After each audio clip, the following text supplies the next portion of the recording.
భద్రాచలంలో కామ్రేడ్ సున్నం రాజయ్య 4వ వర్ధంతి సందర్భంగా పట్టణ కమిటీ ఆధ్వర్యంలో వర్ధంతి సభ నిర్వహించి అనంతరం ర్యాలీగా స్తూపం దగ్గరికి వెళ్లి నివాళులర్పించిన నాయకులు.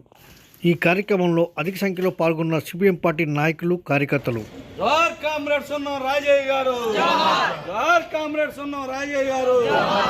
జిందాబాద్ జిందాబాద్ జిందాబాద్ జిందాబాద్ జిందాబాద్ జిందాబాద్ జిందాబాద్. కామ్రేడ్ రాజయ్య గారు జోహార్, జోహార్ కామ్రేడ్ రాజయ్య గారు జోహార్, జోహార్ కామ్రేడ్ రాజయ్య గారు జోహార్, జోహార్. జిందాబాద్ జిందాబాద్ జిల్లాలి ప్రజా పోరాటాలు, జోహార్ కామ్రేడ్ సున్నం రాజయ్య గారు కామ్రేడ్ సున్నం రాజయ్య గారు ఆశయాలను, జోహార్ కామ్రేడ్ సున్నం రాజయ్య, జోహార్ కామ్రేడ్ సున్నం Rajaiah.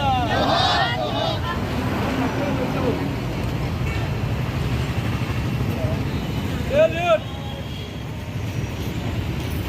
Order! Salute! Order! CPM! Jindabad! CPM! Jindabad! CPM! Jindabad!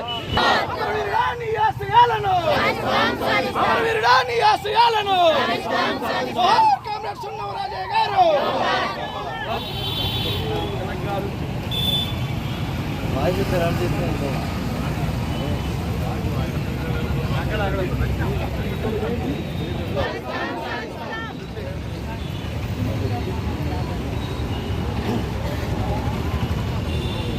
జోహార్ కామ్రేడ్ సున్నం రాజయ్య గారు, జోహార్ కామ్రేడ్ సున్నం రాజయ్య గారు. జిందాబాద్ జిందాబాద్ జిందాబాద్ జిందాబాద్. వర్ధిల్లాలి ప్రజా పోరాటాలు, వర్ధిల్లాలి ప్రజా పోరాటాలు. కామ్రేడ్ సున్నం రాజయ్య గారి 4వ వర్ధంతి సందర్భంగా భద్రాచలం పట్టణంలో సిపిఎం పార్టీ సభ్యులు, సానుభూతిపరులు, ఇతర ప్రజానీకం ఘనంగా నివాళులర్పించడం జరిగింది. వారి యొక్క స్తూపాల వద్ద బొజ్జి గారు, అట్లానే రాజయ్య గారు స్తూపాల వద్ద ఘనంగా నివాళులర్పించి వారి ఆశయానికి పునరంకితం అవుతామని చెప్పేసి శపథం చేయటం జరిగింది. ఈనాడు దేశంలో, రాష్ట్రంలో ఉన్నటువంటి అనేక సమస్యలు ఉన్నాయి. కామ్రేడ్ రాజయ్య గారికి నివాళులు అర్పించడం అంటే ఆ సమస్యల సాధన కోసం ప్రజా ఉద్యమాలు, వర్గ పోరాటాలని ముందుకు తీసుకుపోవటమే ఈనాడు మా ముందున్నటువంటి కీలకమైన కర్తవ్యం అని చెప్పేసి మేము భావించడం జరిగింది. అందులో భాగంగానే ముఖ్యంగా భద్రాచలం నియోజకవర్గంతో పాటు భద్రాచలం పట్టణంలో అనేక సమస్యలు పేరుకుపోయి ఉన్నాయి. ఇవాళ డాక్టర్ మిడియం బాబురావు గారు, సున్నం రాజయ్య గారు, కుంజా బొజ్జి గారి యొక్క కృషితోని మన భద్రాచలంలో 200 పడకల ఆసుపత్రి ఏర్పాటు జరిగింది. ఆ యొక్క హాస్పిటల్లో ఇవాళ డాక్టర్ల కొరత ఉంది, వైద్య సిబ్బంది కొరత ఉంది. దానికోసం సిపిఎం నాయకత్వంలో ఒక్కరోజు నిరాహార దీక్ష కూడా చేయటం జరిగింది.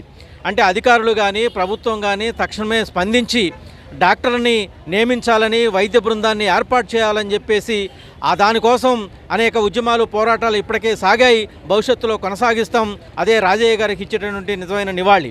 దీంతోపాటు భద్రాచలం పట్టణంలో అనేక సంవత్సరాలుగా దాగి ఉన్నటువంటి కరకట్ట సమస్య ఒకటి కీలకంగా ఉంది. ప్రభుత్వం వరదలు వచ్చినప్పుడు అడావుడి చేస్తుంది, కానీ కరకట్టను ఇప్పుడు బలోపేతం చేయటం కానీ, అట్లాగనే అధునాతన యంత్రాలతో వచ్చినటువంటి స్లూయిస్ను నివారించడానికి మోటార్లు ఏర్పాటు చేయటం కానీ ప్రభుత్వం వైపు నుండి వైఫల్యం జరుగుతూ ఉంది.